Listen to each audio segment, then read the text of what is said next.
An evil scientist is imprisoning and torturing Jedi to find the secret behind the Force. She taps their emotions, monitors their actions, and then drains them of their blood. Qui-Gon Jinn is now her captive. Obi-Wan Kenobi is desperately searching for his master. Meanwhile, Qui-Gon must match his wits with one of the most dangerous enemies he has ever encountered. His survival depends on it.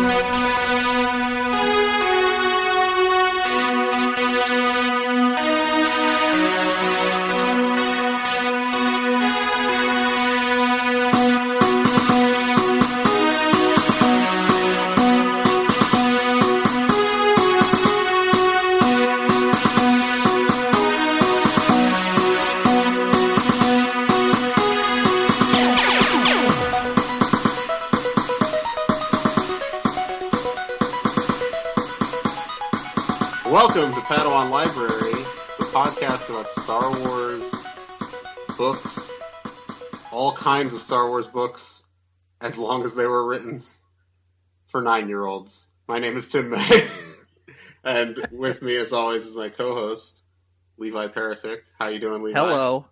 I'm doing all right. Now, I heard a rumor that you want to address the fans.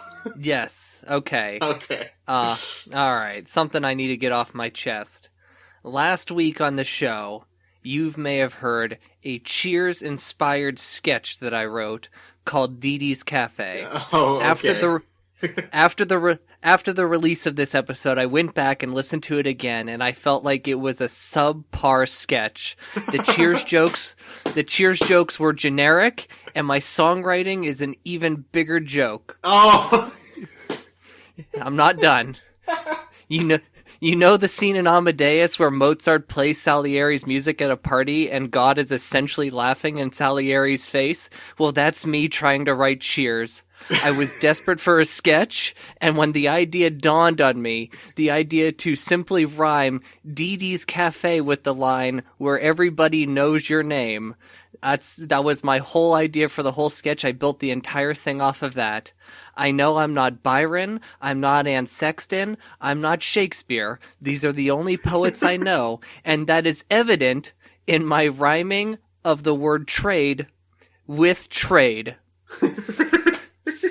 Some may think this is an apology, but I want to think of it as a promise to our listeners to produce better content. In that same breath, I want to applaud my wife, Mel, for her Diane Chambers impression, and I would also like to thank Ted Danson for his time and involvement. Oh, boy. Well, it's easily better than the sketch. I gotta say, you sent it to me. I edit the episodes, and you sent me the sketch, and I listened to it, and I was like, yikes! But I didn't, I didn't have anything ready to go, so... Yeah. Although, I will say this, I think both of us have embarrassed ourselves in terms of our sketch writing over the course of this podcast. Usually we alternate. You did a lot of the early ones because I was in school. And I was like, I'm not writing a sketch this week.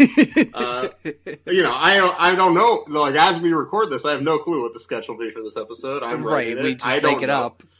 It'll be something probably related to last week's book, Join the Resistance. But, hopefully it'll be funny. I don't know. I didn't love my last one, which was 2 episodes ago. When it was me writing fan fiction or whatever. I like that one. That one made me laugh. You don't need to. I'm trying to, be in solidarity with you, man. I'm trying to help you out here. But I appreciate that prepared statement. You don't consider it an apology. That's interesting. It felt like an apology to me. It's a promise. It's a promise to fans. Yes, it's a promise. I'm not going to deliver. I'm not going to do any more Cheers references on the show. So. Well, yeah, like, you're not the Charles brothers, so, maybe you can't write Cheers. You're not Sam Simon, You don't have, co-creating The Simpsons in your future, I don't think. No, definitely not. That's one for the Cheers heads, baby. Kill me. But I also have something to apologize. Oh yeah, about. Because last week I heavily teased that we would be talking a lot about Snap Wexley this week.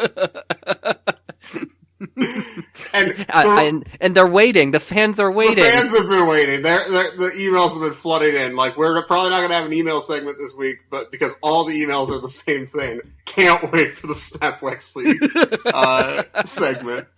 The reason I said that, and I think I spilled the beans at the end of the episode, but is that I had just recently begun reading the Poe Dameron Marvel comic series that ran for a couple of years. Oh, jeez. Something. And that comic book, I at that point I had read the first arc, and at this point I've also read the first arc. Still. And Snap Wexley is a character in that comic book. That's essentially the entirety of what the subject was. I just, does he show up often? Yeah. I mean, he's a regular supporting character. He's an affable guy. How did the Acker and Blacker describe him in Join the Resistance? He's, what was it? Oh, shit. I wish I had my notes open for that. I have no clue. It was very generic, some sort of... He's a very generic guy. And Greg Grunberg, the pilot from the Lost pilot, as I will always know him, I will not acknowledge heroes on this podcast at any point, other than just now. That'll be the last mention of that program for however long this podcast runs. But anyway, I think, so I was digging around because I was like, I promised this big Snap Wexley subject, and so I was digging around for Star Wars stuff to talk about because we can't have a repeat of last week. Last week was ridiculous. Right. We were doing an episode of At the Movies right here. I mean, and that's just unacceptable. I could talk about how I'm catching up. I've watched all the Shaft movies leading up to this. I saw that. I could talk about how I've been watching Michael Mann movies because I listen to the Blank Check podcast and they're covering him right now. And I love Michael Mann. I could talk about all these things. But I'm not going to. I can talk about how I finally saw Ma. Ma, weird movie. Ma rules. We could talk about all these things, but we're not going to talk about these things. Go see Ma. Yeah, Ma's really funny. Again, we could talk about Ma, which has, a wild performance from Octavia Spencer, but we're not going to talk about Ma. Okay? And, I could talk about how I'm reading all of X-Men from the beginning, on Marvel Unlimited. And, it's interesting because, a lot of people start with the Chris Claremont era, but, if you go back to the actual beginning, there's a lot more of the elements there than you might remember or think. But I think it would be, of course, I could also talk about how, of course, it would be understood that it is easily some of Stan Lee and Jack Kirby's weakest work at Marvel in the 60s, and there's a reason the book got canceled and had to be revived in 1975. I could talk about that, but I'm not going to talk about that. We need to talk about Star Wars. So, I was digging around for a Star Wars subject, and I was looking on a great website, StarWars.com. And you know what's funny? You were on there today, and I was on there today. You found what we're about to talk about, and I found something else we should talk about. Okay, we'll talk about both of these things. This is now, listen, I wish we had this article came out on May 24th. of this year. So it was a couple weeks after we recorded our big episode 1 spectacular. But this is a very good article. It's worth checking out, actually. There's a sincere recommendation. It's called All Films Are Personal, An Oral History of Star Wars Episode 1, The Phantom Menace. And it's the reporting is by Dan Brooks. And it's an oral history that features a lot of people, but it features extensive quotes from George Lucas. And I just think there's a surprisingly, I would say, wasn't much coverage of this around the 20th anniversary of this piece, maybe because it came out a few days after the actual anniversary. But lots of really good, interesting quotes. It's the first time I really read him talking about the story, essentially in an interview since the movie came out, basically. So, like, there's lots of just interesting reflections. He's still very proud of the movie, but I feel like he's always very, he has an even tone. But Yeah, George is not an excitable man. Yeah, not by any means. I think you get, like, some interesting, like, specifically stuff about the Jedi and the Force. Mm-hmm. We talked about his weirdo will thing. He talked a little bit about that. Yeah, he does. I actually have the quote here. It says, early on, it was Anakin had been more or less created by midichlorians, and that the midichlorians had a very powerful relationship to the wills, and the power of the wills, and all that. I never really got a chance to explain that wills part. So he is sticking by the wills. Yeah, or at least he's, mentioning that as part of his creative process. But there's definitely a lot of interesting stuff here, though. Like, for example, you pointed this out to me. One of the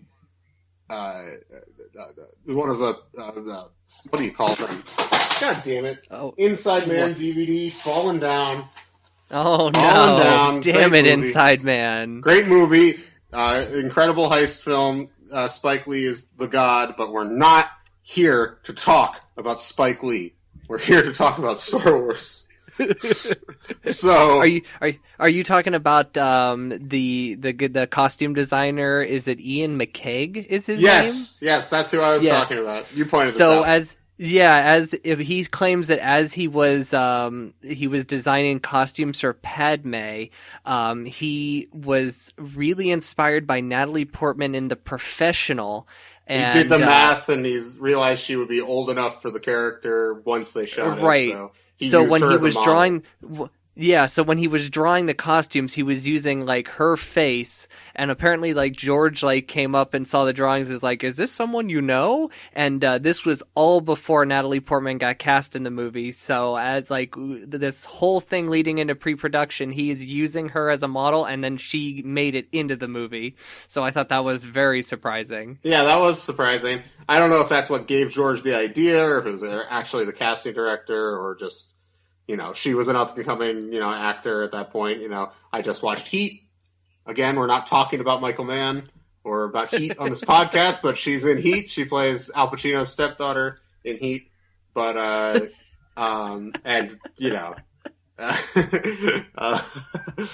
that is incredible, and Heat is also a masterpiece. But we're not talking about it. We're not talking about that. Okay. So. Oh, there was also another thing, too, where the same guy, Ian McKeag, he did the drawings for Darth Maul, and the makeup guy, a guy by the name of Nick Dudman, misunderstood his drawing and gave Darth Maul horns, and he said it was like an awesome misunderstanding of like a beautiful mistake, because in his drawing, what the guy thought was horns were supposed to be feathers. Oh, wow. That's feathers. Feathered Darth Maul. Yeah, and they have a photo. They have a photo of this with the article, and it's like that classic where it's like the Darth Maul face, and he's got that weird kind of like jacket on. But like to me, they're horns, but apparently they were feathers. I don't know if I buy the feather thing. I probably would have misread them as horns myself. But this is a really fun article. They talked to Ahmed Best. They talked to Ben Burt. No Rick McCallum. No Rick. There is a lot of mentions of Rick, though. Just people interacting with Rick, which is hilarious. There's a pretty good, bit from George about the kind of the story of the prequels, and he talked about, how he hated Nixon, and yes. and talked about how we weren't even aware of how completely corrupt he was. Love that. Love George for that. I wonder why he's talking at length about Richard Nixon in this thing about Episode 1 in 2019. I don't know. But anyway, it's worth reading. You guys should check it out. It's obviously from the official website, so there's not a lot of dirt here. But if you're interested in creative process, this is a phenomenal oral history. Really well done. So props to Dan Brooks. Hopefully, I'm hoping they do these. Those J.W. Rinsler books for the trilogy, the original trilogy, the Making of Star Wars, Making of Empire. Those books are incredible. They should do that. I want them to do them for the prequels. I think it's time. I think enough time has passed that you could do a really nice deep dive report on those. Yeah, especially with the fact that the making of documentary on Revenge of the Sith is all focused on the final battle. So I feel like there's a lot of the production of that movie we haven't really gotten. I'm pretty sure this isn't it within a minute about the first minute of the movie. The space battle of Coruscant. Probably. I haven't watched it in 15 years or whatever. There's the big feature length doc is about the final battle between Obi-Wan and Anakin, and it's solely about all of what went into creating that whole sequence. Yeah, I watched it kind of recently. I don't know, but anyway, what's this other thing on StarWars.com that people should be looking at? So I was thinking to myself, wow, it's been forever since I've ever actually gone to StarWars.com, and this place used to be my jam when I was a kid. When I got a printer, I would go into the data bank and save all the photos and print all the photos off, and I kept them in a portfolio. I think it's it's a pretty good site now, but it's got there, and there's been periods where it was worse and better or whatever. But there were some periods where it's it's easily the best official website of all time. I agree. I mean, I wish all this stuff was still online. It's a lot of it's archived on Wikipedia and stuff, but the hyperspace era of StarWars.com was amazing. Just incredible stuff all the time being posted. R.I.P. hyperspace. Yeah. So, but the current version of the site, I actually check it every once in a while, and this it's a lot of fan stuff, but occasionally you'll get some pretty decent writing on there, and certainly for stuff about the older movies, right. Or older projects, anniversary pieces and stuff, are usually pretty good. But the new stuff is very much press release. It's an official website, so that's not right. weird. But I wish they still did those production diaries like they used to. That would be a lot of fun. Because I remember I watched the Attack of the Clones. Remember they used to, for Attack of the Clones, they posted a behind the scenes photo every day. Yeah, I know that's antiquated now, I guess, but that was so cool. And especially with Abrams in charge, you aren't going to get that. He'll post one on the first day of shooting and one on the last day of shooting. It's okay. It's guess what? No, I wasn't spoiled on Attack of the Clones because I went to StarWars.com every day. By the way, just saying. I didn't know that Jango Fett was going to be murdered by my boy Mace. That was not spoiled for me. But whatever. So the reason why I went on here is because I thought to myself, I wonder if there's a store on the site and if it's just loaded with just everything and some stuff that I would just never ever buy. So I went on the website. There's actually not a store tab at the top. Yeah, there's the not. Store, it's at the bottom. It's at the very bottom of the page, and it's wait, where is it now? Oh yeah, you click. It's at the very bottom, and Star it just Wars says at Shop Star Wars Shop Disney. Okay, are you there?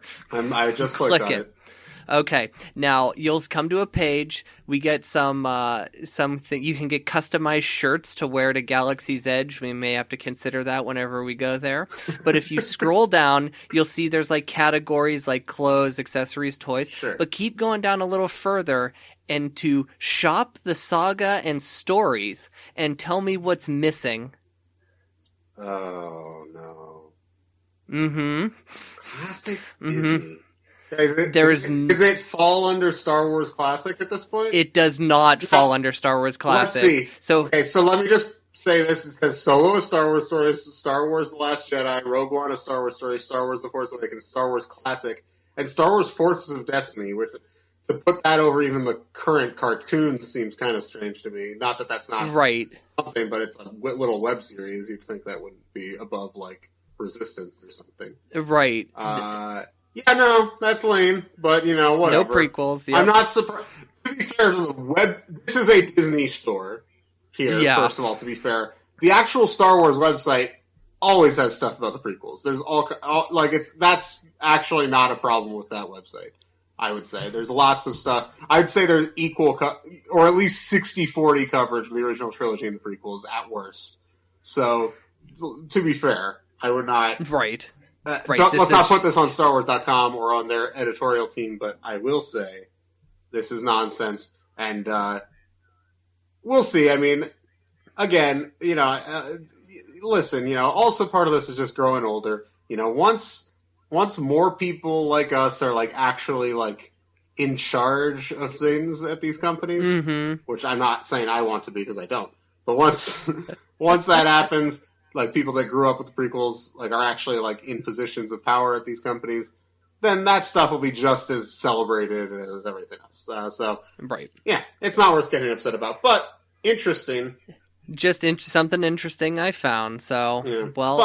well, what are we doing today, Tim? Today we're returning, of course, to Jedi Apprentice number 12. Yes.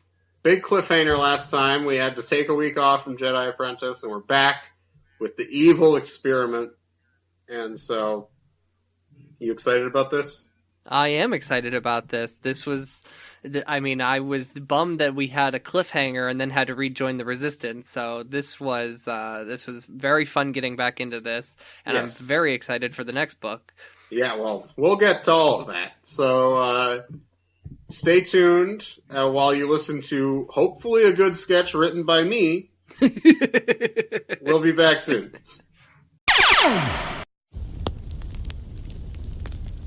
I gotta tell you, back on Kess we used to sit down by the swamp and sing old songs. Ain't that right, AG? That's right, Dick. Here we go.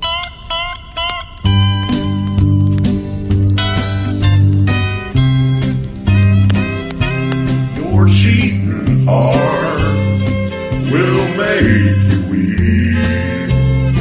You'll cry and cry and try to sleep, but sleep won't come the whole night through. You're cheating hard. Will tell on you when tears come down like falling rain. You'll toss around and call my name. You'll walk the floor the way I do. You're cheating hard. Will tell on you.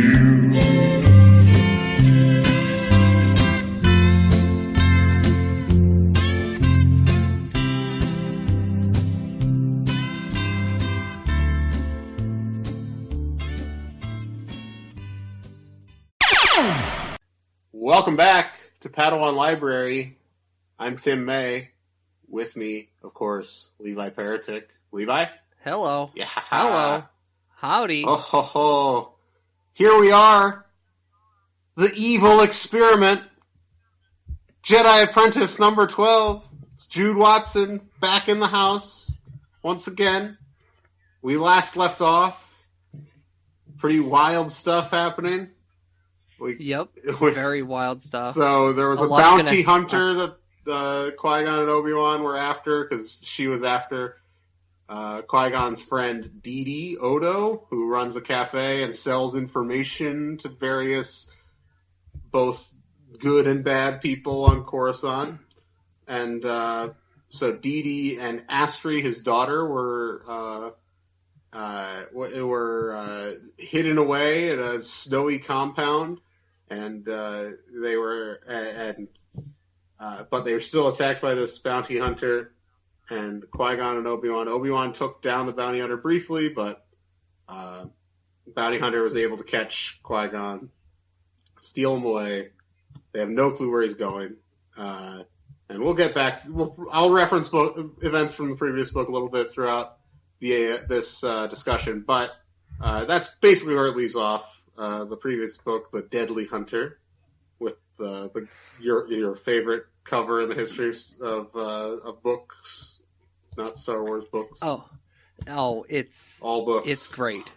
You're like, man, the best book covers of the night. Well, this is 2000, I guess, but the best book covers of the last 30 years. Chip Kid's Jurassic Park design, and Jedi Apprentice, the Deadly Hunter. number 11, the Deadly Hunter.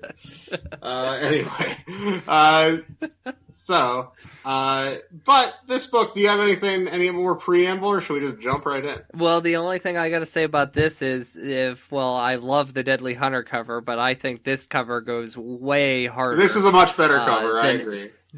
I like this out of all of the covers, this one goes harder than any of the covers. The fact that the Qui-Gon is in pain, like on a torture rack. It's insane. Yeah, man, this is like Rakim in '88 goes hard.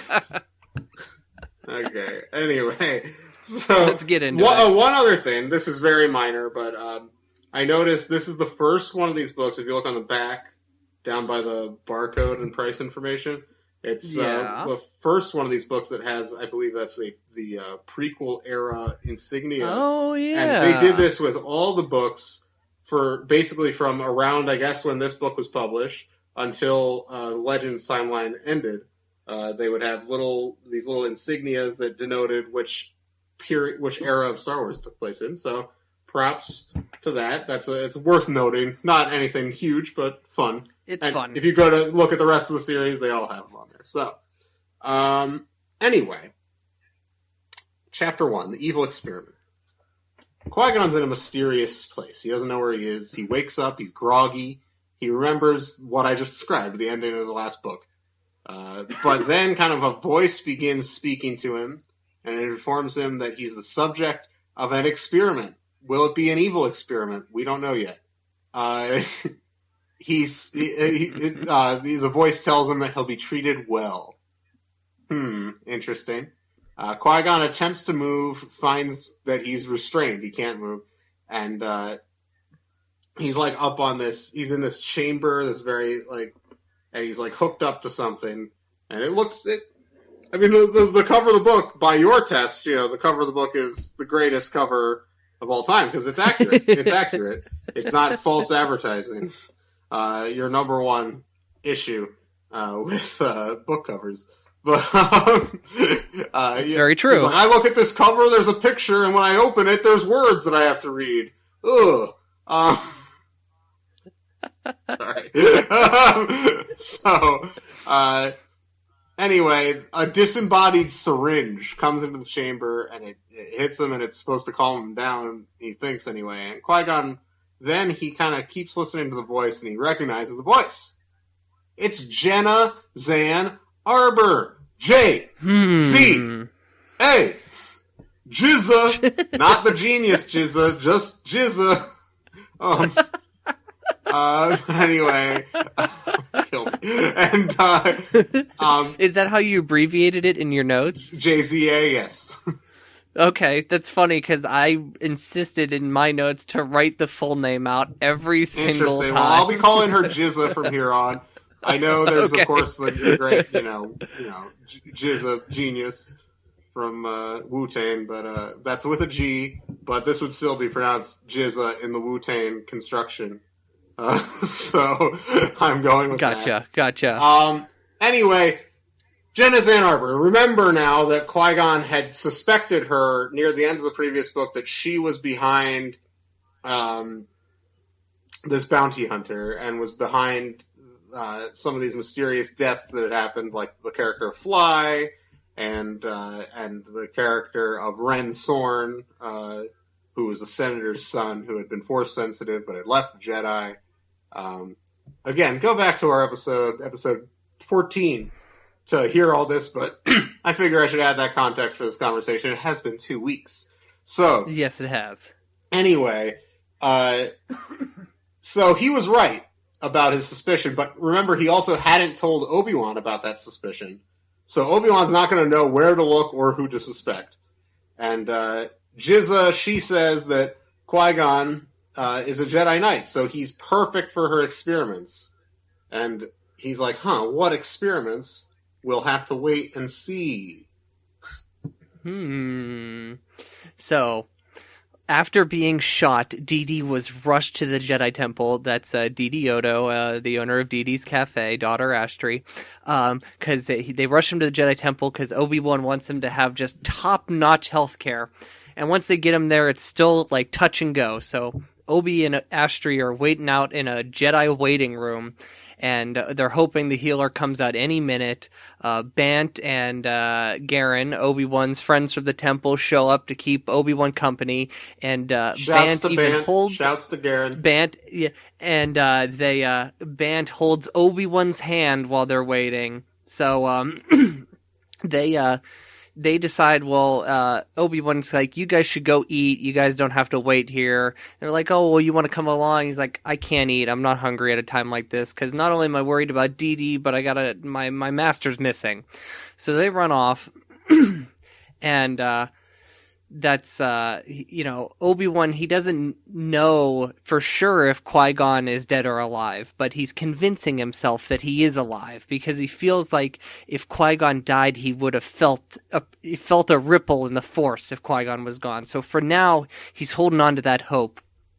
And and then Astri, they start talking to kind of break the silence a little bit, and she tells him that she never met her birth parents. She was left on Dee Dee's doorstep, and he took her in because Dee Dee is that great of a guy. He's a great man. He's the best. Obi-Wan should have never, ever just wrote him off so easily like he did. I know Obi-Wan has learned his lesson since then. So how many times must you learn the same lesson, though, Obi-Wan? I know. He is so quick to judge people sometimes. So the doctor comes out. This is a Jedi healer named Winna D. Uni, and she tells Dee Dee that she tells them that Dee Dee, he's all bandaged up, but now it's on him to fight because he has an infection that they haven't identified it yet. But the Jedi are sure they can do it. So he's unconscious right now. Astri, if you want to go see him, go ahead. She goes, and this is where Yoda and Tal show up. And Yoda informs Obi-Wan that he's got several Jedi teams out looking for Qui-Gon. And Tal, she got that data Levi, pad. Who's your Jedi team? Which Jedi team you like? The Orlando Sentinels. Sentinels. Interesting. I don't know. Yeah. Is that the name of that team? I was trying to start a bit. It was abort this bit. Abort the bit. So, Tal, she, if you remember Qui-Gon, our bounty hunter was after a data pad, and Qui-Gon got a hold of it, and he forwarded everything on the data pad to Tal, and the data pad belonged to Jizza. And Tal's been trying to crack Jizza's data pad, but there's been no luck. And Yoda informs them that one of his Jedi teams went to Ventrux, This is Jizza's home planet, and they discovered that she has closed her lab. The doors are shut, the power's off. And then this is when Winna D. Uni comes back out, and she's like, hey, we identified the infection. The bounty hunter's blaster fire must have been tainted with it. There's a cure, but only one lab in the galaxy has it. But there's one problem. The lab shut down. Oh. So they're like, what's the name of the lab? She says, it's Arbor Industries. Whoa! Dun, dun, Jizza! Kill me. Chapter 3. Okay. Keep moving. So, Qui-Gon, he's never felt so weak. Jizza comes back, tells him that she recognizes that he had just accessed the Force, because he had reached out in the Force, and she recognizes that because she has him hooked up to these sensors that and that apparently can measure it. And so she tells him that she is studying the Force. And interestingly, Qui-Gon says the Force can't be measured. So I'm wondering, and this is actually speculation, just period, because it's not really, we don't know yet what the real aims of her experiment are, even by the end of this book. But I'm just wondering if this is maybe a discovery of the midichlorians happening here. Ooh, but that's very interesting. We'll talk about that a little at the end of the book. I have my theories. Anyway, so that will be disproven right away in the next episode, probably. But Qui-Gon, he starts kind of talking to Jizza in casual conversation. He says, hey, the Jedi might be interested in your findings. But you don't need to keep us here against our will. And she says she needs Jedi because they can control their Force sensitivity, and regular Force-sensitive people would be worthless as test subjects. Interesting that she makes this point. Keep that in mind. She talks about how her colleagues are fools who only long to develop faster hyperdrives, more powerful weapons. Qui-Gon's like, that's true, but why don't you continue to help the planets? And she doesn't answer that at this time. But anyway, he deduces that Jenna Zan Arbor wants him to heal himself the Force or use the Force in some substantial way, so that she can measure it or study it in some fashion. He offers her a deal: 2 hours of freedom from his restraints per day, and he'll go along with her experiment. She agrees to 1 hour, which is what Qui-Gon wanted the whole time. He knows how to drive a hard bargain, and he's like, 1 hour I'll have to do. That's perfectly fine. So, back at the Jedi Temple, Obi-Wan, Yoda, and Tal inform Dr. Winani that they believe that Arbor is involved in Qui-Gon's disappearance, and she is astounded. She's like, you mean to tell me that Jenna Zan Arbor, the scientist that has found the vaccines for so many diseases in our galaxy, she would be withholding medicine from the galaxy? That breaks so many codes of ethic. And Winani doesn't know how they'll treat Dee Dee without this vaccine. And Astri, who wasn't in the room at the time, she enters whenever the Winani says this, and she comes in and she loses all hope. Yoda, he tries to console her by promising her to never give up. I mean, she accepts this, but it doesn't help a whole lot. So she leaves again, and Yoda says to Obi, it's like, hey, you need to go in and console her. Hope must not die while Dee Dee still lives. So he does this, and we learn a new little tidbit about Astri and Dee Dee. Their landlord, a heartless son of a bitch, has shut down the diner. What an asshole. Because yeah, dude's been shot. He is dying. He shuts down the place. And it's all because Astri spent all their money trying to refurbish the diner. Remember, she bought tablecloths and painted the windowsills blue. And she's worried that if her father dies, she'll have nothing, but she's also worried too if he lives, they still won't have anything. And this is a very bleak outlook. So Obi-Wan uses some wordplay like his master Qui-Gon, and he calms her down. It's like, maybe catch some sleep, So Obi-Wan, he takes watch of Dee Dee while Astri goes and catch some Z's. And he reaches in his pocket. He's looking for that river stone that Qui-Gon gave him in the Hidden Past. And he's surprised when he's reaching in his pocket. He finds a faded Dura sheet in there. And it's the list that Qui-Gon had Jenna Zan Arbor write down all her party guests on when they interrogated her in The Deadly Hunter. So he had forgotten about it, but then he begins to wonder, why did Qui-Gon have Jenna do that in the first place? He never quite understood it then, so now he's trying to think about it. And he starts to think about, well, how did the bounty hunter break into Dee Dee's cafe in the last book? If you don't remember that, listen to the episode. And then he remembers, well, she's a master of disguise. Maybe she was at the dinner party as a guest. So he writes down all the names on a fresh Dura sheet and then throws the old one in the trash, and he's out the door. So, Obi-Wan. We're sticking with Obi-Wan in Chapter 5. Obi-Wan sees that 3 of the names on the list are still on Coruscant, according to the official committee liaison office of the Senate. I'm sorry.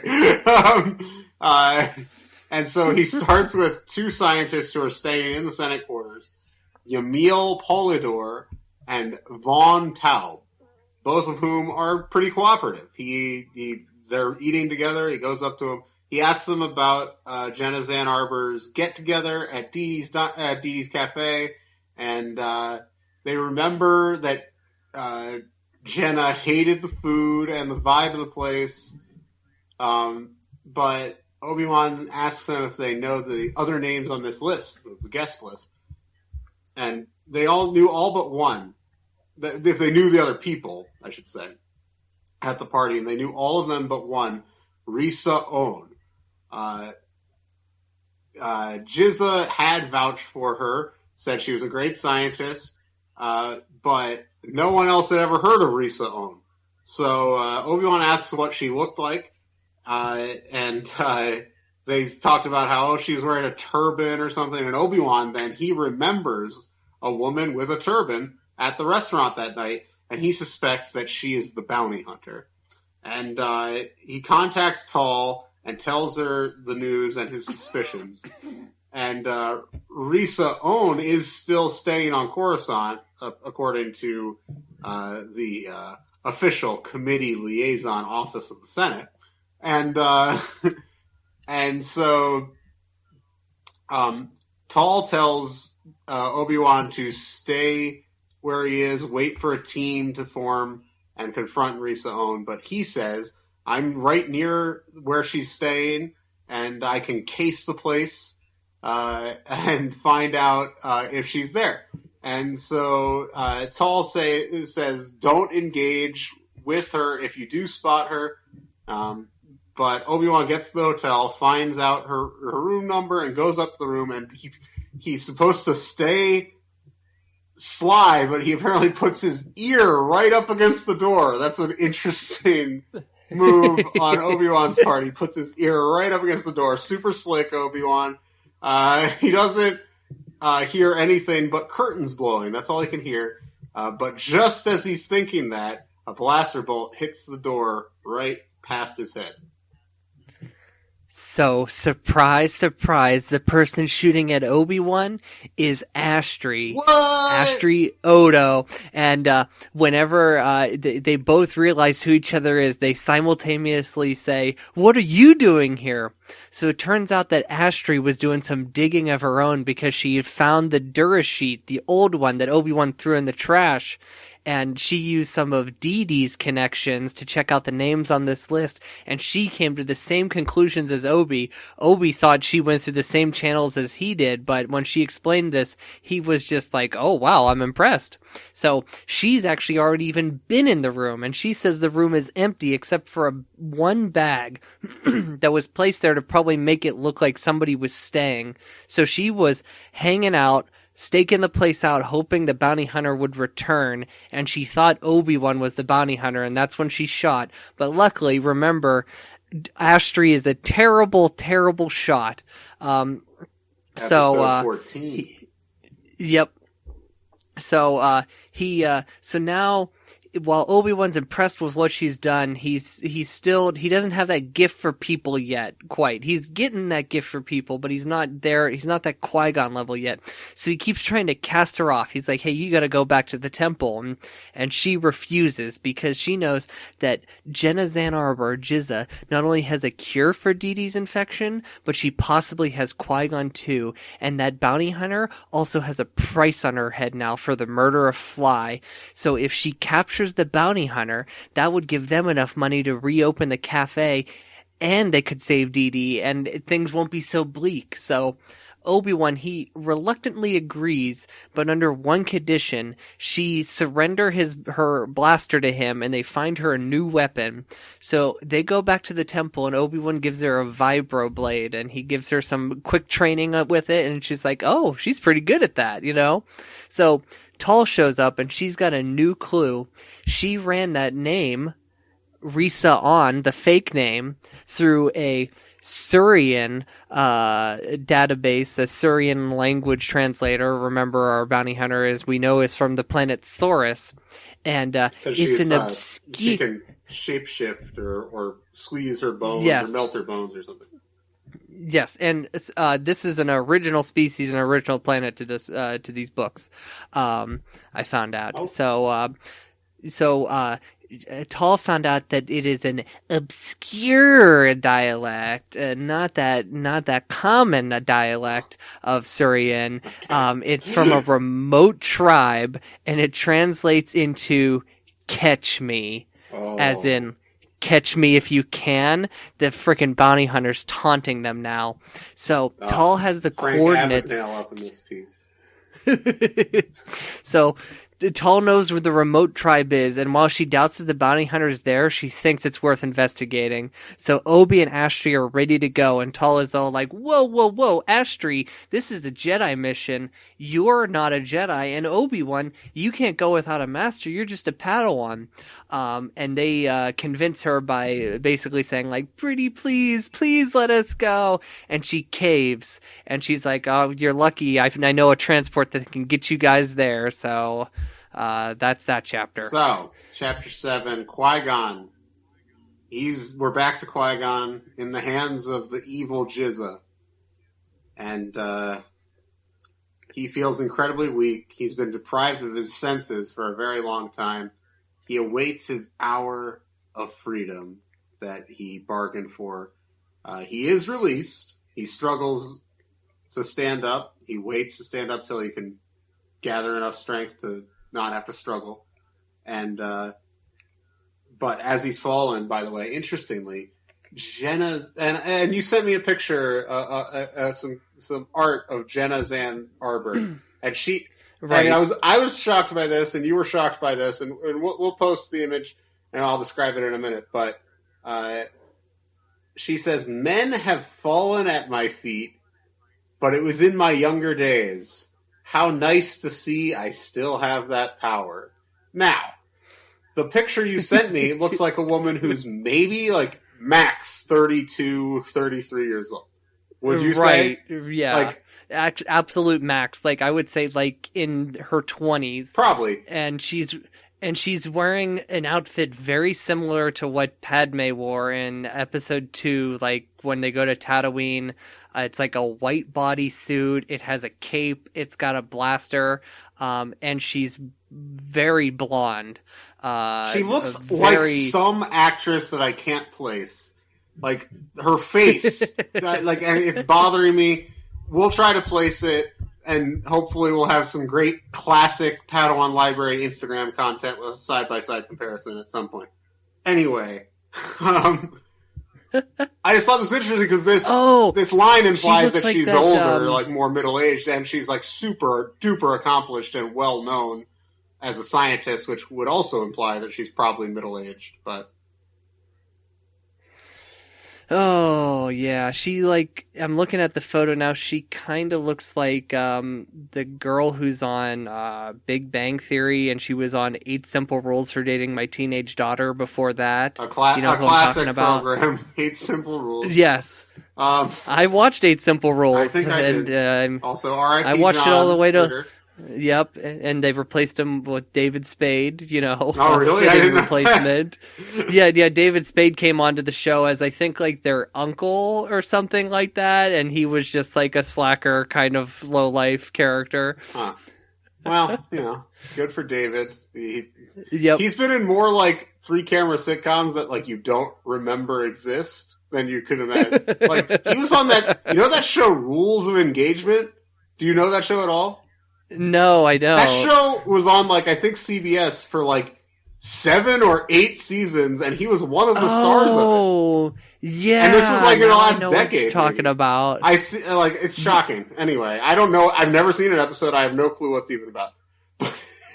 Anyway, back to the book. We're not talking about Rules of Engagement today. We may want to talk about Rules of Engagement, but we're not doing it. But it also has Patrick Warburton in it. I want to talk about Rules of Engagement. Another day. We'll talk about... Save it for the Rules of Engagement podcast we're launching next week. Episode by episode, baby. Anyway, so regardless, she makes that quip. And Qui-Gon kind of starts to talk to her. He wants to get to know her. He thinks that he'll be able to figure out what's going on, what he can, and how he could maybe escape. So he's taken out of his chamber into the kind of main control room, and he asks her what kind of scientist she is. Like, kind of her, like, and by not, like, her field of study, but, like, what her goals are. Like, does she want to, does she just want to work, or does she want her name to be remembered forever? You know, whatever. And he fears that she's, like, too ambitious, trying to understand things not meant to be understood in a scientific fashion, i.e., the Force. And also here, by the way, is the character Nil, who is a tall and thin guard, and he seems really pissed that Qui-Gon is getting this time with Jizza, if you know what I mean.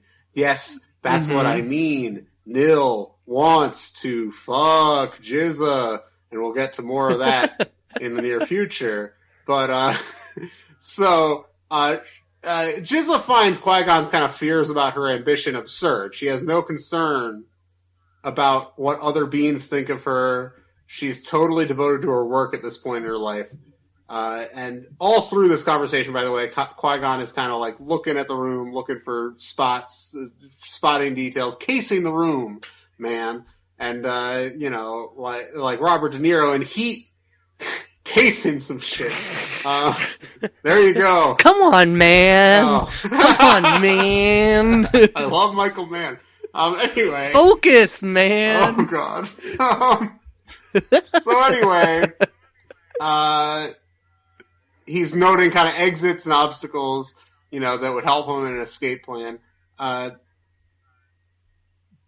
Anyway, Jiz is tired of all this philosophical conversation with Qui-Gon, and she demands that he return his end of the bargain, use the Force in some substantial way that she can measure. And Qui-Gon says he's too weak. He uses the Force to kind of inch a plate off of a nearby table, and she says, that's a simple trick that anyone could do. And he says, it's all I can do now. You've zapped me with my energy. You're sucking blood out of me. What do you want from me, basically?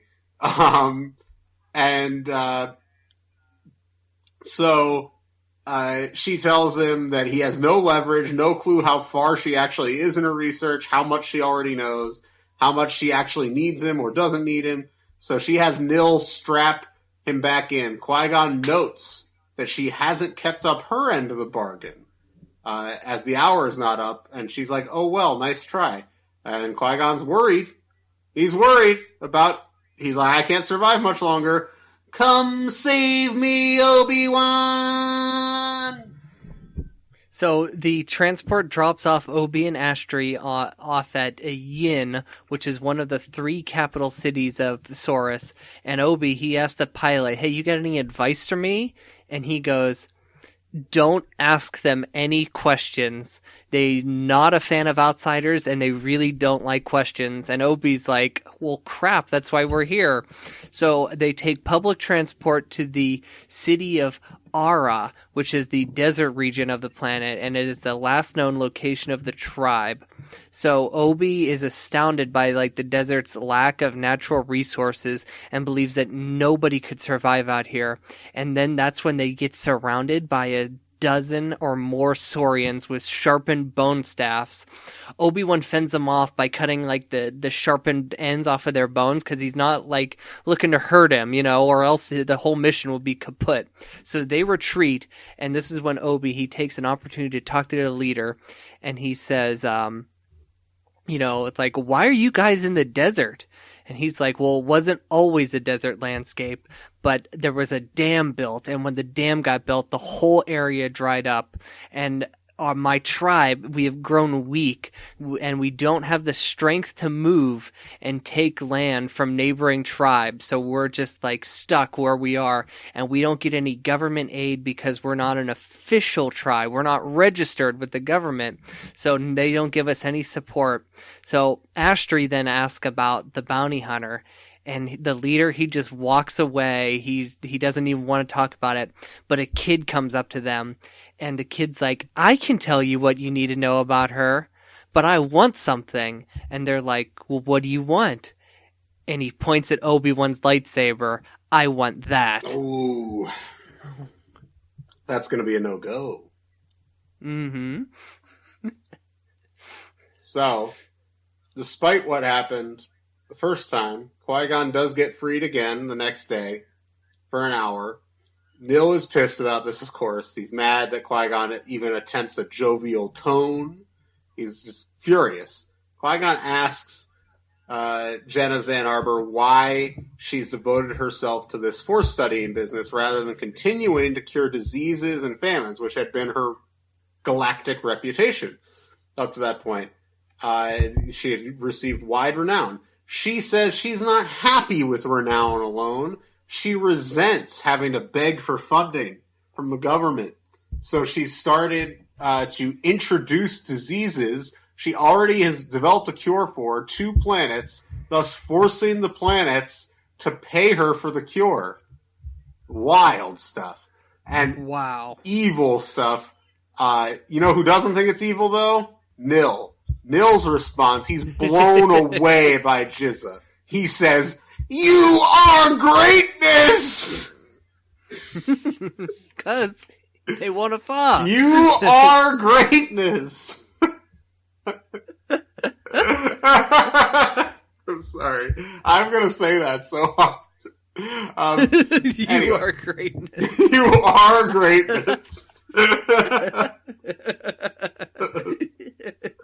And it's I wonder if every day at the Charlotte Hornets office, when Michael Jordan comes in, he's the owner of the team, if all of his employees just come up to him and are like, Mike, you are greatness. I maybe you'd like that. I don't know. JZA, Jenna Zan Arbor, the Jizza, certainly loves it. So anyway, Qui-Gon recognizes how crazy she sounds and also how evil it is. Her study of the Force, she says, will finally grant her ultimate power, and that the friends she had to leave behind will understand. Qui-Gon then uses this as an opening. He's like, even Senator Sorn. Now, if you go back to episode 14, Senator Sorn, again, I think I talked about this a little bit. She had a son who was Force sensitive, had gone to the Jedi Temple when he was young, but he left. and they had a strained relationship, but he turned up dead in the last book. So interesting, and his blood had been drained completely. So that seems to fit Jenna Zan Arbor's MO. So she tells him, though, that yeah, I did. Ren Sorn did participate in the experiments, but he was a willing participant in my experiments. That's big. And Jizza seems kind of vulnerable for the first time, but she does collect herself at this point. Is like, you know what? Enough talking about this. She demands once again that Qui-Gon use the Force for real this time. Qui-Gon, for real. And he reaches out in the Force. He feels, and as he's doing it, he feels someone else's presence, another person in this compound, perhaps. Is it Obi-Wan? No, it's not. It has to be someone else, but he thinks they're close, nearby. So is there another prisoner? We don't know. He stops just as the Jizza is beginning to seem kind of satisfied. She throws him back in the chamber, but now that Qui-Gon knows that someone else is there, he knows what he has to do the next time he's freed. So, back in the desert, Obi-Wan's head is spinning. My lightsaber, I can't give away my lightsaber, but we need this information. And this, before Obi-Wan can even speak, Astri, she starts bartering with the boy. She says to him, it's like, you want this so you can go defeat the other tribes, right? So that your people can have food. Well, Astri, she convinces him. She says, that will only bring more violence. And instead she convinces him, this boy's name is Bu Krana. She's going to show him how to cook using things that they already have in the desert. And with this, he can cook for everybody and save his tribe from starvation. And if he is not impressed by her cooking, he can have Obi-Wan's lightsaber. So this is big. This is a lot. Astri, she's got a lot going here, and Obi-Wan's skeptical. He doesn't believe that he can do this. Look where they are. There's nothing around. So Astri, she starts going around gathering things. She finds some mold on the bottom of rocks. She finds some mushrooms. She starts digging up roots, and she prepares a meal for this boy's family. And this boy, Boo, just so happens to be the son of Chief Gog Krana, G-O-G. Yeah, Gog. Yeah, and they try it, and they are impressed.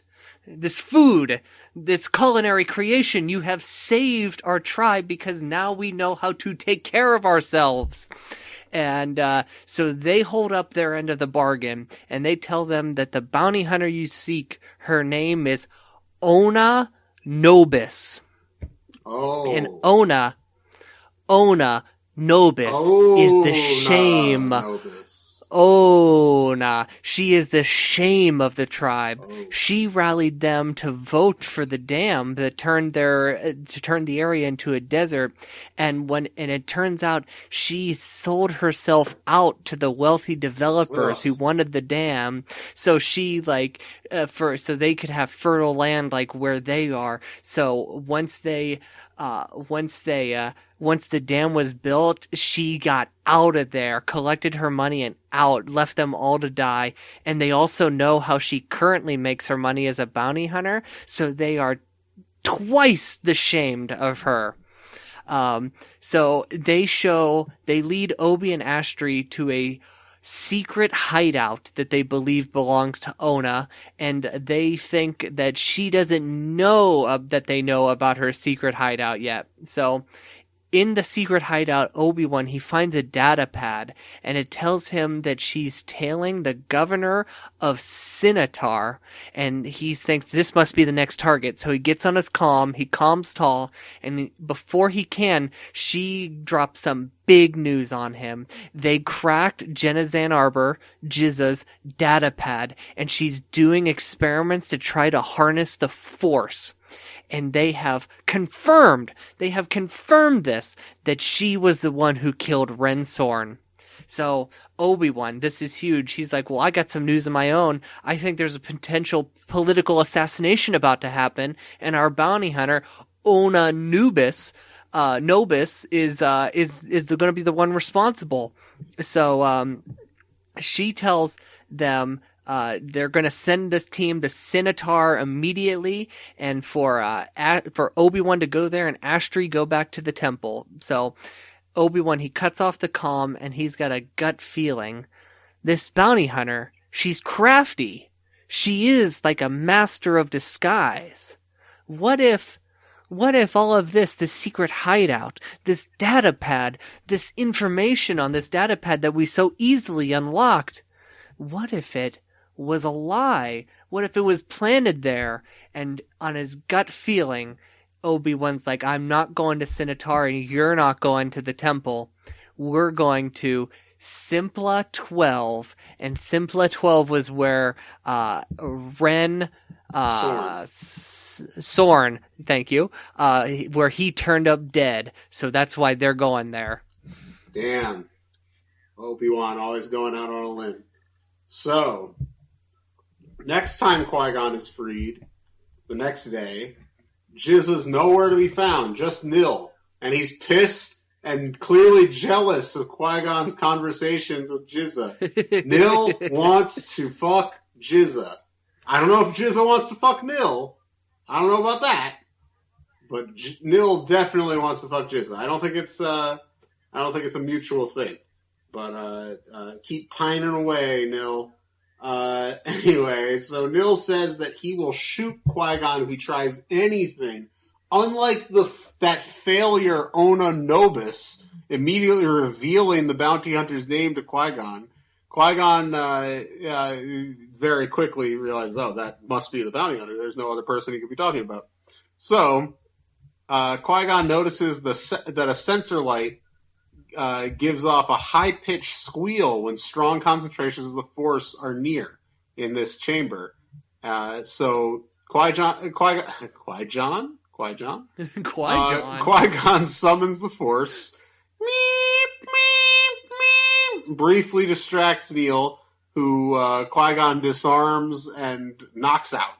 He uses, I don't mean Nil, I'm sorry. He uses Nil's thumbprint to open the door out of there, and using the Force, he tries to navigate the compound. The Force leads him, he senses something in one room, and it winds up being just a storage area, which is interesting. He seems kind of disappointed. He's like, has the Force led me astray? But in this storage area are hundreds of Durasteel containers filled with medicine to cure entire worlds. Unfortunately, because this is Chapter 11, those worlds would have to go bankrupt to get their hands on this medicine. And so Qui-Gon gets too weak and collapses. Jizza shows up with Nil, thanks Qui-Gon for his elaborate demonstration of the Force, and she apparently had planned this using Nil's ability to be fooled to her advantage. Which she points out, Nil seems pissed about that, shamed. Anyway, she has Nil taken back to the lab. Nil thinks they should kill Qui-Gon, but she's like, all in good time, my dim-witted friend. So, we're on Simpla 12. It's cloudy, it's rainy, it's a mud pit, and the whole planet is one sprawling city made up of scrap metal and wood. Sim 1 is the name of the city, and it's a city notorious for gambling, greed, crime, and violence.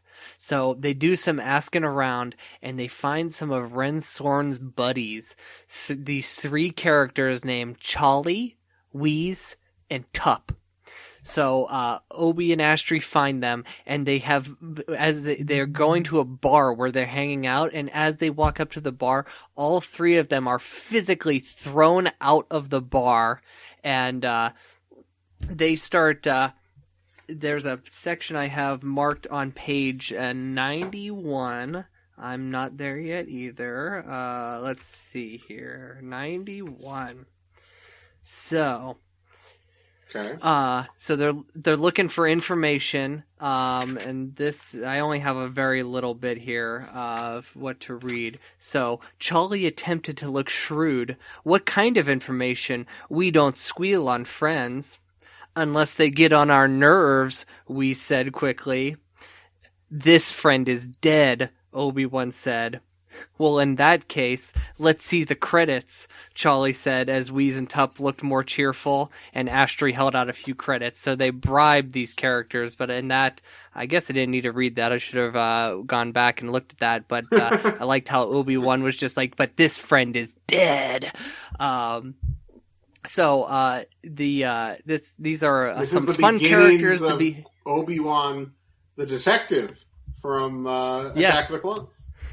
Yes, and we got some fun characters here entering in about halfway into the book. Well, actually, a little bit more halfway into the book.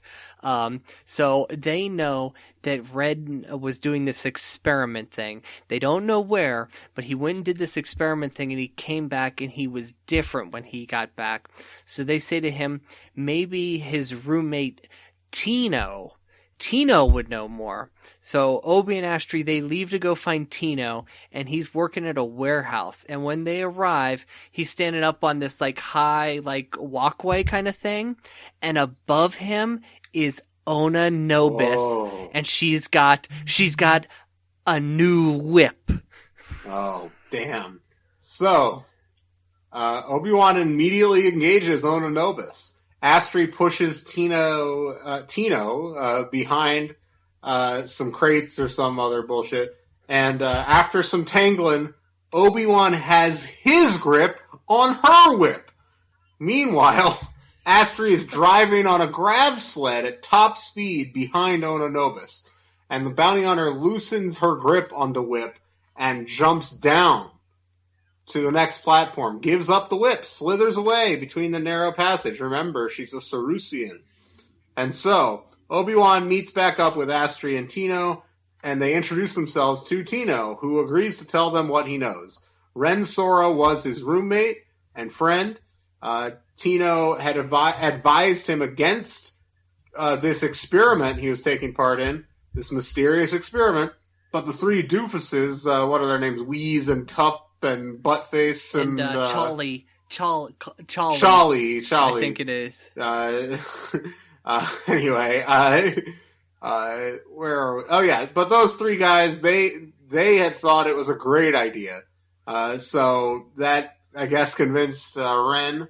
And at the start of the experiment, Ren returned briefly and said he had regretted taking part.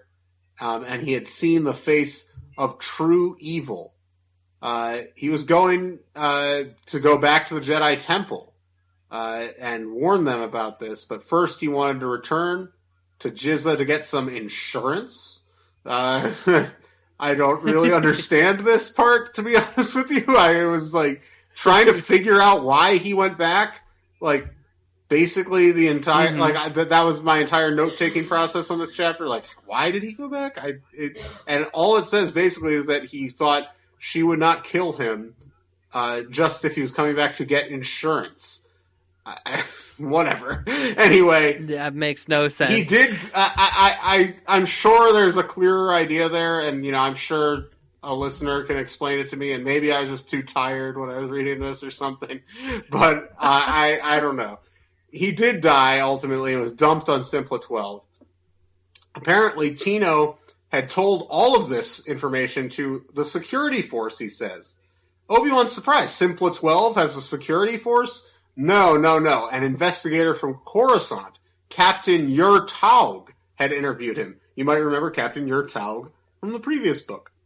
And Tino had told Captain Taug to question the Three Stooges and other people, but he wrapped up the investigation immediately and sent the body back to Coruscant. After saying goodbye to Tino, Obi-Wan tells Astri, hey, I know Captain Taug. He also rushed the investigation into Fly's murder in the last book. And Astri suggests, we got to return to Coruscant. We got to go. So back in Jizza's lab, she's like, "Yo, you thought you could get away from me, Qui-Gon." She's referencing, of course, his attempt to escape. And not Obi-Wan, Qui-Gon, he's been trying to sweet talk her this whole time to get information out, but he can't hold it in any longer. So we're gonna read a little bit on page 105. Tim, I'm gonna have you read for Qui-Gon. Let me know when you're there. 1 second. Okay. Where are we starting? Okay, at the it's like the third paragraph. You will never gain what you seek. Okay. You will never gain what you seek, Qui-Gon told her. There is a fatal flaw in your plan. She smiled. So you say, and what is that? Understanding the Force takes wisdom. Are you telling me that I'm not wise? She asked. You have intelligence, maybe genius, but that is not wisdom. He had disturbed her. She covered it with a laugh. I've heard of your Jedi mind tricks. You are trying to get me to doubt myself. That is impossible. Here is an example of what I mean, Qui-Gon says. You do not recognize what truth is, so you call it a trick. That is why you are not wise, Jenna Ann Arbor. Wisdom is something you cannot identify because you cannot measure it with your instruments. She struggled to maintain a tight smile. Anything else that I'm lacking to understand the Force? The most important thing of all, Qui-Gon said, an open heart. Her expression tightened. That is an abstraction, meaningless. Enough of your games, enough of you. The final experiments will begin. Thank you for your contributions to science. You will die in the isolation tank. I need your blood. Oh, fuck. So... Yes. Yeah. That's intense. Yeah, that was very intense. And Qui-Gon crushes her. An open heart, I love Qui-Gon. So he's the best. Right then, also, by the way, the gas in the chamber is pumped up. So, anyway, next chapter, back to Obi-Wan and Astri. They get to the police station on Coruscant. Obi-Wan calmly forces his way into Captain Taug's office and immediately asks him why he dropped the investigation into Ren Sorn's death. After a bunch of indignance and whining about Jedi interference from Captain Taug, Obi-Wan asks whether Jenna Ann Arbor had asked him to drop the case. He is shocked by this. He says he was asked to drop the case, but not by Jenna Ann Arbor. In fact, he was asked to drop the case by Senator Sorn herself, Ren's mother. Interesting. Who knows why? They go off to see her. They go to see... I want to add one thing real quick, that the captain is trimming his mustache when they walk in, and I thought that was just very silly, a very silly little moment in that chapter. Yes, he's the Dennis Farina of Jedi Apprentice. Dennis Farina, sure. Michael Mann legend. Sorry. Oh, well, come on, man. Come on, man. He's on Hill Street Blues, too, and NYPD Blue. He's a great actor. Anyway. So, they go to see Senator Uda Sorn in her new common quarters. Remember, former senator, we should say. Remember, she resigned in the last book. She's in casual wear. Her hair is down. She looks kind of different than last time Obi-Wan saw her. But she's not happy to see him. But she lets them in. Obi-Wan asks her why she asked to drop the investigation. She says she doesn't want to think about her son's death anymore, and she had just assumed he was killed by some hoods on Simpla 12 anyway. So why go through why double the grief in her mind? So Obi-Wan says that he believes that Ren left some sort of clue behind as to the identity or location of his killer, and asks her, but then he also asks her, what if you knew the killer? And she's like, I don't know anybody on Simpla 12. Why would I know the killer? And then he immediately just comes out and says it. What if it's Jenna Ann Arbor?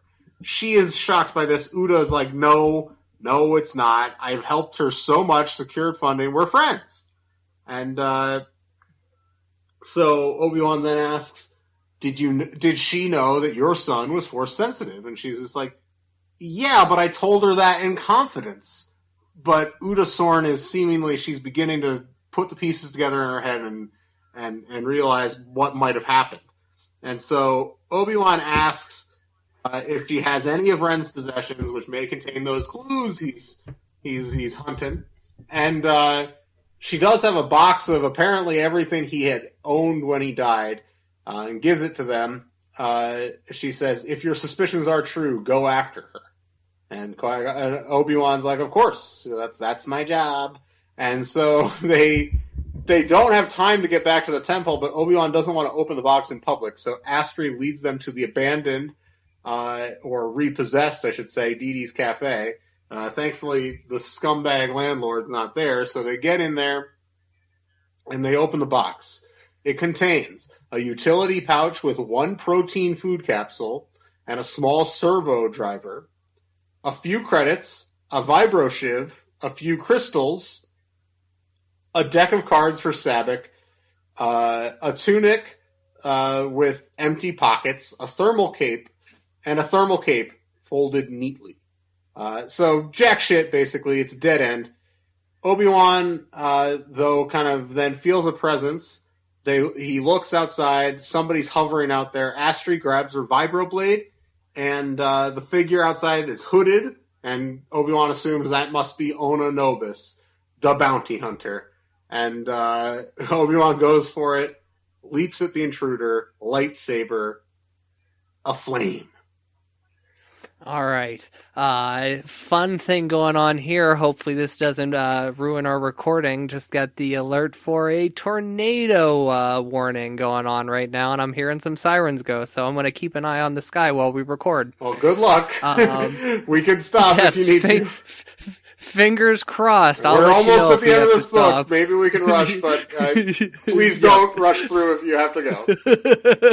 I care about your safety. I'm holding on to the microphone. Lightsaber ready. Obi-Wan leaps on the intruder, and while he's in midair, the intruder shouts, "No!" And it turns out that it's Charlie and Wheeze and Tupper there too. They've come all the way from Simpla 12 because before Ren Sorn died, he told them that the lab he visited was full of medical supplies and vaccines, and Ren, he wanted to steal them and needed their help because he couldn't do it alone. However, the 4 of them could not agree on what to do with it. Of course, Charlie, Wheeze, and Tupper being these greedy Simpla 12ians, they want to sell it for, they want all the money. And Ren, he wanted to turn it over to the Jedi so that it could be properly dispersed to the people who needed it. Well, before he died, Ren's like, hey, I gotta go back to this lab one more time.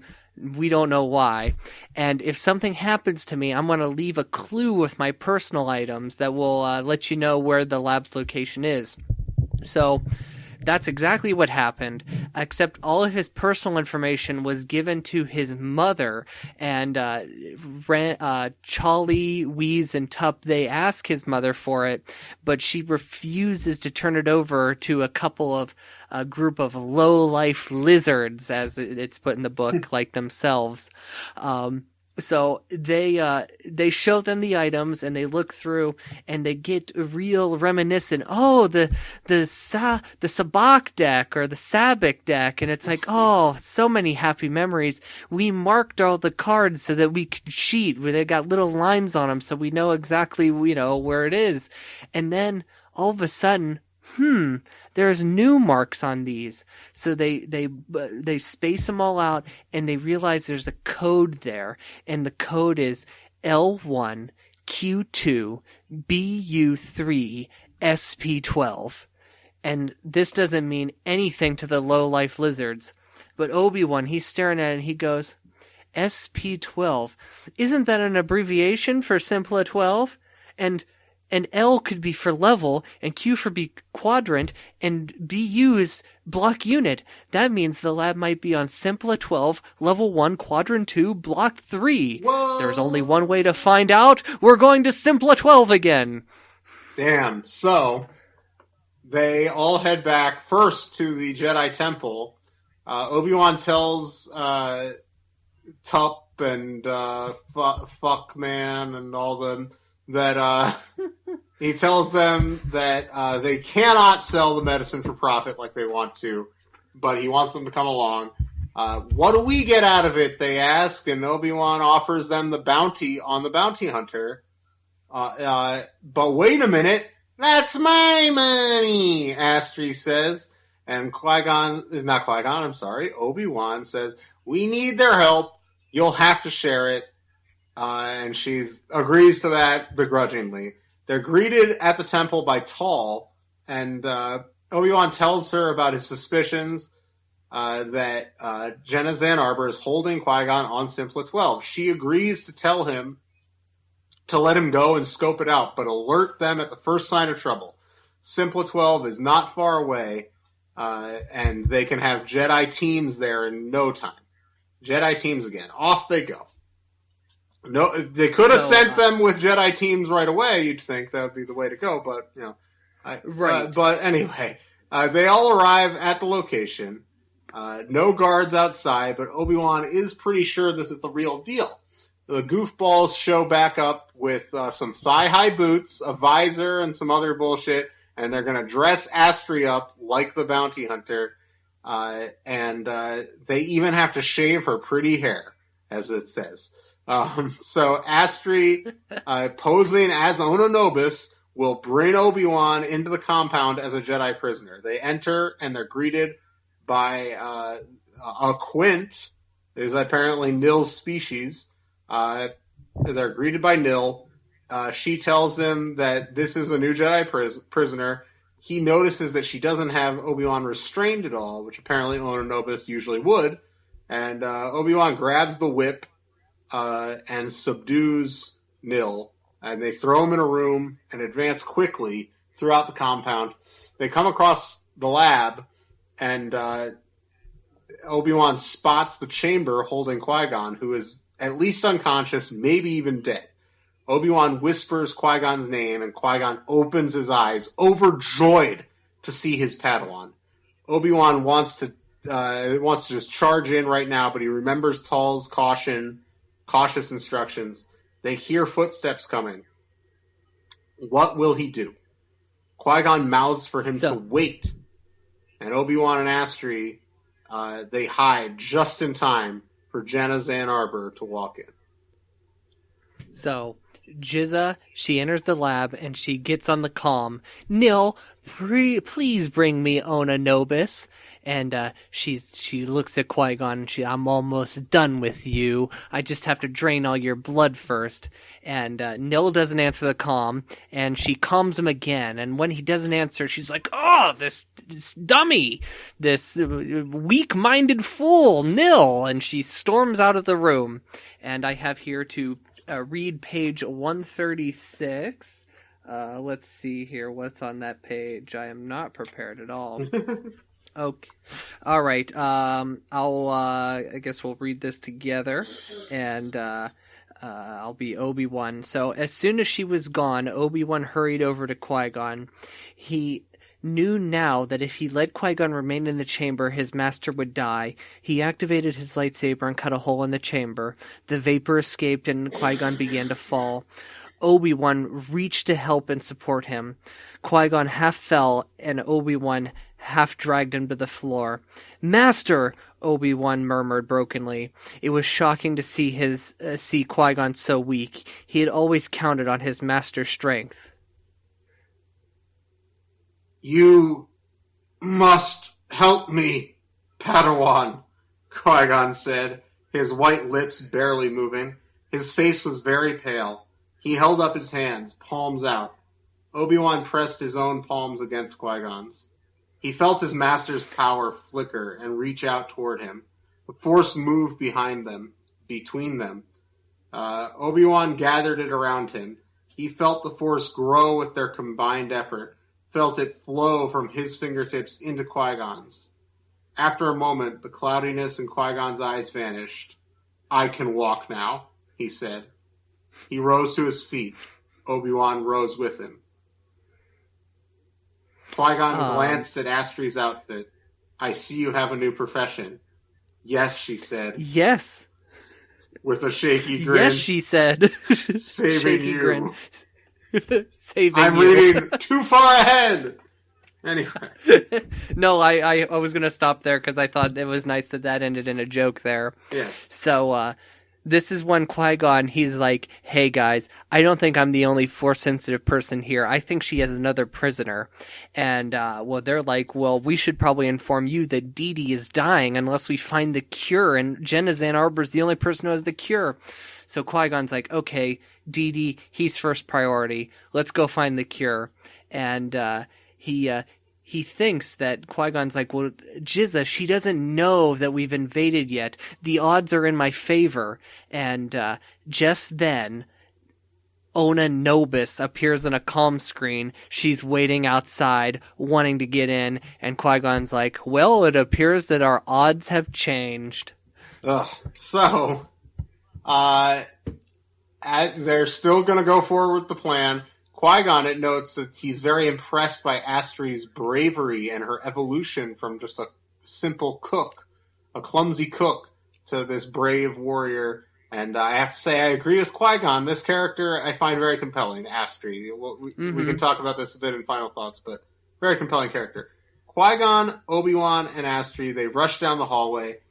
Jizza greets Ona Nobis, who demands her payment for this job that she's been working on these last 2 books.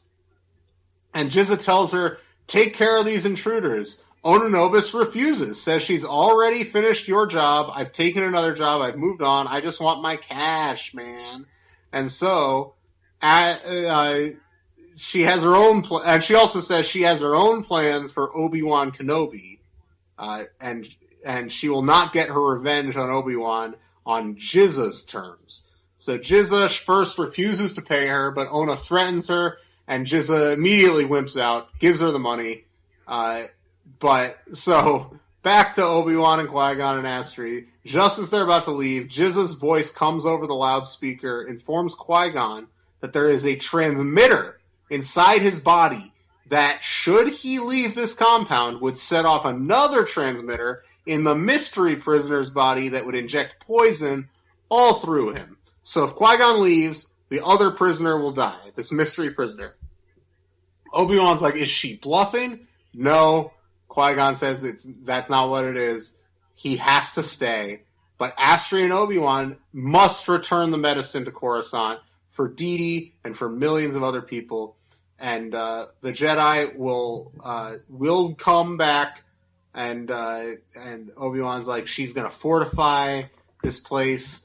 There's no way we're going to get through," but he's like, "The Jedi will definitely get through." So Qui-Gon assures Obi-Wan that, and Obi-Wan gives Qui-Gon his comlink and, most importantly, his lightsaber, the most important gift a Jedi can give to another. And it is a very nice moment on page 144, the last page of the book. And I'll read this last bit here. Okay. So, Obi-Wan handed Qui-Gon his comlink. Then he gave him his lightsaber. It was the greatest gift one Jedi could give another. Qui-Gon placed his hand on the hilt. "I will keep it safe until you return for it," he said. "Now go." Astri hurried forward. She pressed the button to access the door. Fresh air rushed in with the scent of coming rain. Obi-Wan looked back at Qui-Gon. Qui-Gon saw anguish and heartbreak on his Padawan's face. "I will return." He nodded. "I will be here." Obi-Wan and Astri left. The door hissed shut behind them. Qui-Gon stood in the doorway, Obi-Wan's lightsaber in his hand. The stale air of the lab soon chased away the fresh scent of rain. He had seen freedom only meters away. Now it was gone. He turned back toward the lab and his new enemy. And now the game would begin. To be continued! Another big cliffhanger! This was a wild ride, this book. So what are your final thoughts, Levi, on the evil experiment? I really like the evil experiment. My only complaint is about this book is I feel like there's maybe in Obi-Wan's deduction to get him to Simpla 12 to the lab is I feel like there's maybe one too many steps there. They could have had, maybe done without another step. The police chief, whatever, the mustache trimming guy. Yeah. He might have not have been necessary. He's a very small bit part. I feel like maybe we could have had another way to get to that point. But otherwise, I had a good time with this book. I don't think I had as good of a time that I did with The Deadly Hunter.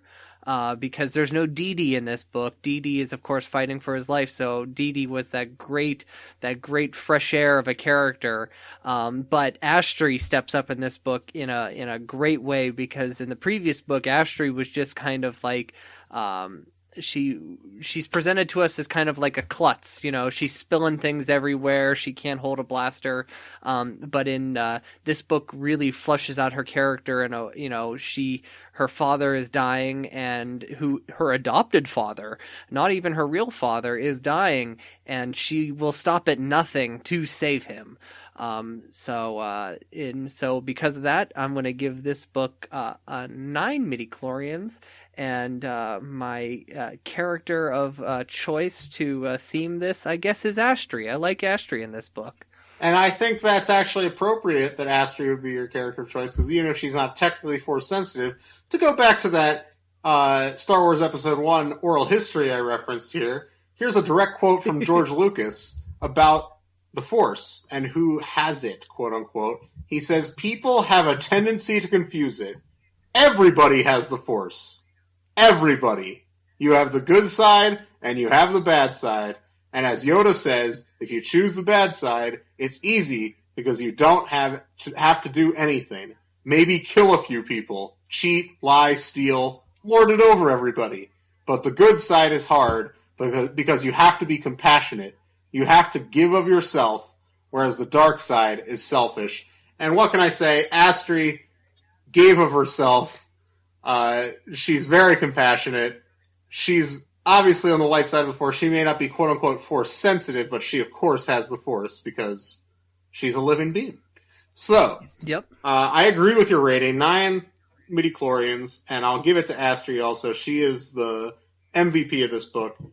This book, I agree with. I think it's interesting you said they could have skipped a few steps. I think Obi-Wan's a little too able to solve everything in his mind right away in this book. I actually think a few steps are skipped in this. Like, I was confused by that one thing in one of the chapters about like what is going on with, and like this is not related to Obi-Wan, but like the Ren Sorn, why he went back to the experiment after he had already escaped, seemed dubious.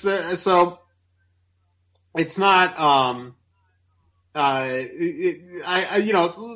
the kind of problems that often plague books of this length. This is actually a somewhat longer book for Jedi Apprentice. I think it's like 148 pages or something like that. Is this the longest one yet? No, the first one I think is still the longest. That's 170. Okay. Something like that. But this is the longest one I think since then. But oftentimes these kinds of books have some shortcuts that are taken. It's not a big deal. I do think The Deadly Hunter is like one of the best books in the series, and this isn't quite as good, but it does continue that storyline in a very compelling way, and I'm very excited to see the next book, which is the Dangerous Rescue, right? So, So yeah, 9 out of 10 for both of us. We always agree. It is what it is. But next week we'll be doing another Jedi Apprentice book, The Dangerous Rescue. So definitely tune in for that. How's your tornado thing going?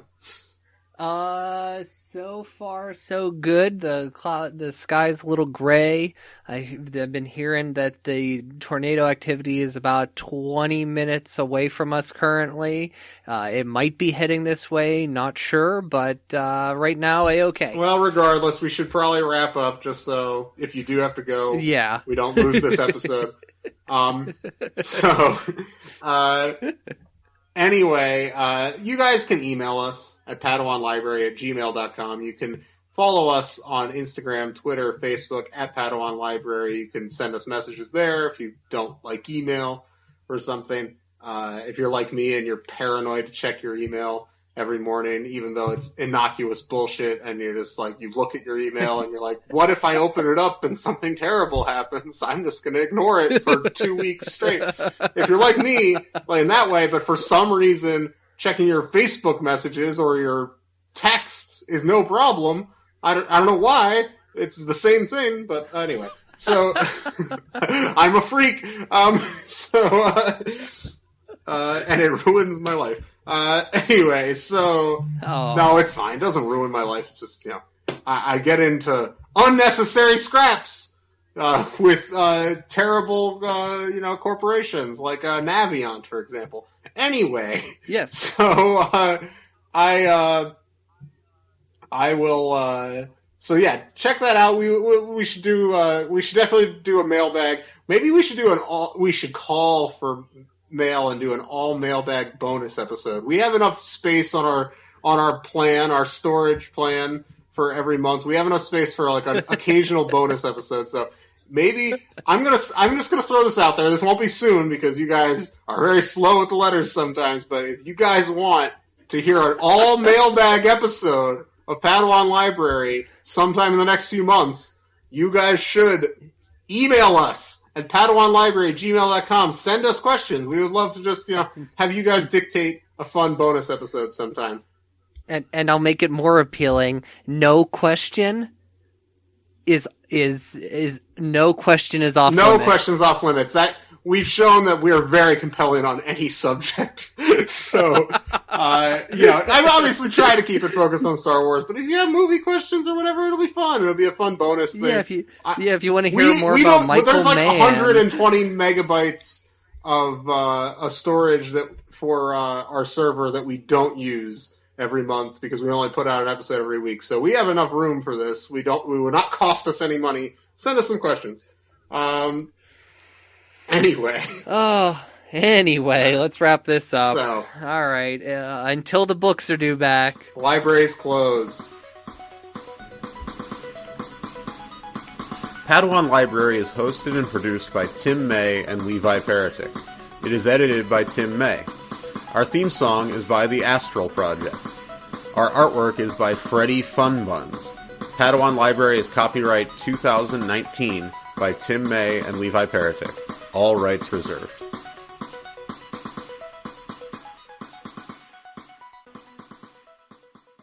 Yeah, that wasn't too bad. That'll be like 140 after that last one was obscene.